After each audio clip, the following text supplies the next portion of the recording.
যারা অভিযুক্ত তাদেরকে যাতে রেহাই দেওয়া যায়, তাদেরকে যাতে রক্ষা করা যায়, সেই ষড়যন্ত্রে লিপ্ত হয়েছে কেন্দ্রীয় সংস্থা, রাজ্য প্রশাসন। এর বিরুদ্ধে মেডিকেল সার্ভিস সেন্টারের পক্ষ থেকে আগামীকাল ঠিক দুপুর 2টোয় করুণাময়ী থেকে আমরা জমায়েত হয়ে সিবিআই দপ্তরে আমরা অভিযান করব। আমরা মনে করি যে আজকে যেভাবে একটা ষড়যন্ত্র করছে রাজ্য প্রশাসন বা সিবিআই কেন্দ্রীয় সংস্থা, একে যদি রোখা না যায় তাহলে আগামী দিনে আরও অসংখ্য অভয়ার মতো ঘটনা ঘটবে। তাই আসুন দলমত নির্বিশেষে সমস্ত স্তরের মানুষ, ডাক্তার, নার্স, স্বাস্থ্যকর্মী থেকে শুরু করে সমাজের সকলে আগামীকাল সিবিআই দপ্তরের সামনে ব্যাপক জমায়েত করে করুণাময়ী থেকে আমরা সিবিআই অভিযানে সকলে সামিল হই।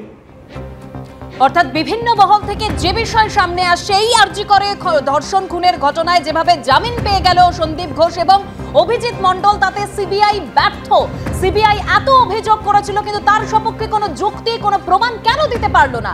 যে অভিযোগ বারবার সামনে এসেছিল, তথ্য প্রমাণ লোপাটের অভিযোগ, এবং এমনকি অভিযোগ এসেছিল সামনে যে টালা থানায় বসেই ষড়যন্ত্র করা হয়েছিল, সেখানে অভিজিৎ মণ্ডলের সঙ্গে সন্দীপ ঘোষের নাম জড়িয়েছিল। সন্দীপ ঘোষ এবং অভিজিৎ মণ্ডলকে গ্রেপ্তার করেছিল সিবিআই এবং সেখানে জামিন পেয়ে গেল দুজনই। অর্থাৎ 90 দিনেও চার্জশিট দিতে ব্যর্থ সিবিআই। অভিজিৎ মণ্ডল এবং সন্দীপ ঘোষ আরজি কর মেডিকেলের ধর্ষণ খুন মামলায় জামিন পেয়ে গেল।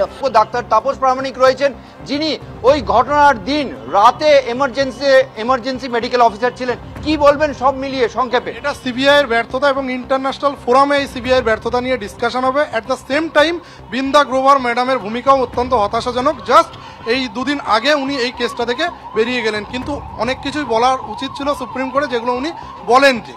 এবং নির্যাতিতার মা বাবা বারবার যে সমস্ত অভিযোগ করেছেন সেই অভিযোগগুলো একেবারে ঝিলাম। অর্থাৎ জুনিয়র চিকিৎসকরা শুধুমাত্র যে হতাশ তা নন, তারা স্পষ্টতই বলছেন সিবিআই সম্পূর্ণরূপে এই তদন্ত করতে গিয়ে ব্যর্থ হয়েছে। জুনিয়র চিকিৎসকরা তারা জানিয়ে দিয়েছেন নতুন করে তারা আন্দোলনে নামবেন, রাজপথ তারা ছাড়বেন না, এই কথা তারা ঘোষণা করেছেন। কিন্তু আর কি কর্মসূচি থাকছে তাদের আগামীকাল থেকে? জিলাম করঞ্জাই রয়েছেন। জিলাম। একদমই, আমি এই মুহূর্তে আরজি কর মেডিকেল কলেজ হাসপাতালে যে অবস্থান মঞ্চ, সেই মঞ্চের সামনেই রয়েছে। আমাদের সঙ্গে রয়েছে জুনিয়র ডাক্তার ফ্রন্টের পক্ষ থেকে কিঞ্জল নন্দ।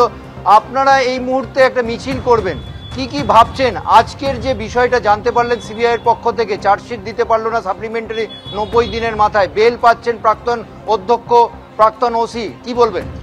দেখুন, বলার কিছু নেই। প্রত্যেকটি মানুষ জানেন, প্রত্যেকটি মানুষ প্রত্যক্ষ করেছেন যে 9 তারিখ ঘটনা ঘটে যাওয়ার পর ক্রাইম সিনে কিভাবে বহু মানুষের অনুপ্রবেশ ঘটেছিল পুলিশের উপস্থিতি সত্ত্বেও।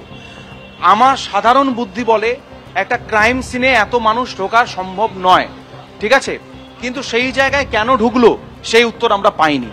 14 তারিখ রাত্রেবেলা আরজি কর মেডিকেল কলেজে যে ভ্যান্ডালিজম হয়ে গিয়েছিল আমরা জানি, এবং তারা প্রত্যেকেই এসে এখানে বলেছিল যে কোথায় চেস্ট মেডিসিন ডিপার্টমেন্ট।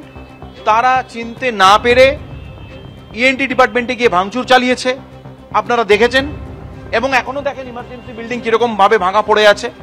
তাহলে এই জিনিসগুলো কেন হয়েছিল, কি জন্য হয়েছিল, সেই প্রশ্নের উত্তর এখনো অজানা। যদি নাই হয়ে থাকে, যদি মনে করা যায় যে এভিডেন্স ট্যাম্পারিং হয়নি, তাহলে এই ঘটনা কেন ঘটলো? হাসপাতালে এসে এরকম ভাঙচুর করার তো কোনো মানে নেই। তাহলে এই প্রশ্নগুলো মানুষের মধ্যে আছে, আমাদের মধ্যেও আছে। তাহলে সেই জায়গায় দাঁড়িয়ে সিবিআই 90 দিন পরেও তথ্য প্রমাণ লোপাটের ভিত্তিতে, এভিডেন্স ট্যাম্পারিং এর ভিত্তিতে কোনো চার্জশিট দিতে পারলেন না। এটা সিবিআই এর একটা ব্যর্থতা বলে আমরা মনে করি, এবং এই ব্যর্থতার দায় সম্পূর্ণভাবে সিবিআই কে নিতে হবে।